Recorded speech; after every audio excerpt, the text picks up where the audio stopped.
আর পাহাড়িরা মূলত আপনার ভাত খাইতে পায় না, ঠিক আছে, একবেলা ভাত খাইতে পায় না, এরকম আছে, মানে অনেক কষ্ট থাকে, কিন্তু ওদের কাছে AK-47 এই রাইফেল গুলা যা বা এমন এমন অস্ত্র, এমন এমন বোমা, এমন এমন গ্রেনেড মানে আছে যেইগুলা বাংলাদেশ সেনাবাহিনীর কাছে নাই। এগুলা কই থেকে আসে? এগুলো একটু বিবেক খাড়ান, ঠিক আছে, একটু বিবেক খাড়ান, মাথা খাড়ান, তারপর পোস্ট গুলা শেয়ার করেন।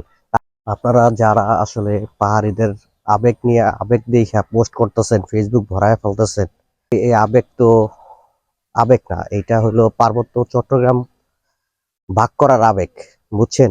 ততক্ষণ পর্যন্ত ওরা আমাদের বন্ধু, ততক্ষণ পর্যন্ত ওদের নিয়ে আমাদের সিম্পেথি থাকবো। যখন ওরা একটা আলাদা রাষ্ট্র গঠন করার জন্য ওরা চেষ্টা করবে, তখন ওরা আমাদের শত্রু। আমাদের পার্বত্য চট্টগ্রাম বা পার্বত্য যে অঞ্চলগুলো আছে, সেই অঞ্চলগুলোতে আমরা মানে আমাদের 1 ইঞ্চি মাটি আমরা ছাড়বো না। অন্য কোনো রাষ্ট্র তো দূরের কথা, কেউ কল্পনা করতে পারবো না। অনেকেই দেখতেছে যে বলতেছে যে পাহাড়ের থেকে সেনাবাহিনী হটাইতে, আসলে পাহাড়ের থেকে যদি সেনাবাহিনী মানে চইলা যায়, তাহলে আপনি আমি কি মানে পাহাড়ে যাইতে পারুম, ঘুরতে পারুম, ওই যে পাহাড়ের স্বাদ নিতে পারুম?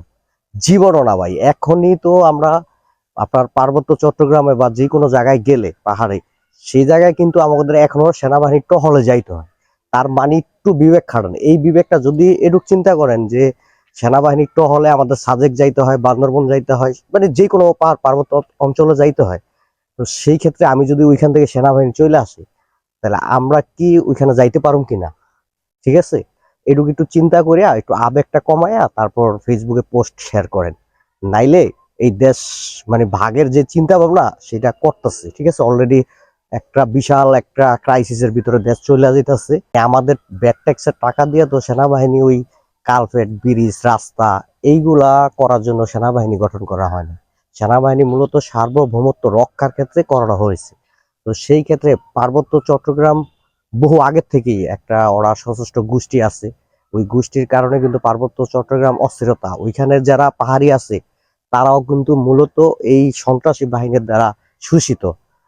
শুধু যে বাঙালিরা এমন না। তো আসলে কালকে যে ঘটনাটা ঘটছে, ওই ঘটনাটা বিস্তারিত যারা জানেন বা বিস্তারিত অলরেডি সোশ্যাল মিডিয়ায় চলে আসছে, কিন্তু একটা ঘটনা, একটা বাইক চুরির ঘটনায় সন্দেহভাজন একজনকে মারছে, এবং বাঙালিরা মানে ওই জিনিসটা নিয়ে আসলে একটা প্রতিবাদ জানাইতে গেছে। যে যেমন ঢাকা বিশ্ববিদ্যালয়ে একজন চোর সন্দেহ একজনকে মারছে, আমরা সারা বাংলাদেশ সেটাকে মানে সাপোর্ট দিছি না, যত দ্রুত সম্ভব বিচারের আওতায় আনতে করছি না?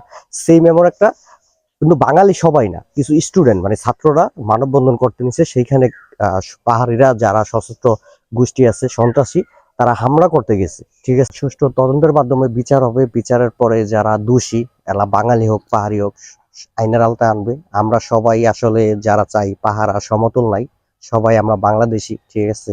তো সেই ক্ষেত্রে চাই যত দ্রুত সম্ভব এই শান্তি ফিরে আসুক।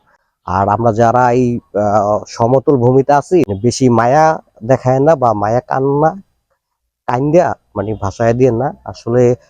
আমরা তো বাঙালি, আমাদের আবেগটা বেশি। একটা ব্যাকগ্রাউন্ড মিউজিক, ইমোশনাল একটা মিউজিক দিলে আমরা মনে করি যে হায় হায় কি হয়েছে কি না হয়েছে, মানে সত্যতা, মানে সত্য ঘটনাটা আমরা জানি না, আমরা আবেগের বসে পোস্টটা শেয়ার করে দিই। তারপর ওই এমন দেশ স্বাধীন করছে কিনা, এই জন্য ওই জন্য, এই আলিজালি কথা না পিটিয়া মানে একটু বিবেক খাড়ায় তারপর পোস্ট করেন, যেটা সঠিক, যেটা যুক্তিসঙ্গত সেটা পোস্ট করেন, ঠিক আছে। যাই হোক, সর্বোপরি বাংলাদেশ শান্তিতে থাকুক এবং পার্বত্য জেলা অঞ্চলগুলা শান্তিতে থাকুক। আল্লাহ হাফেজ।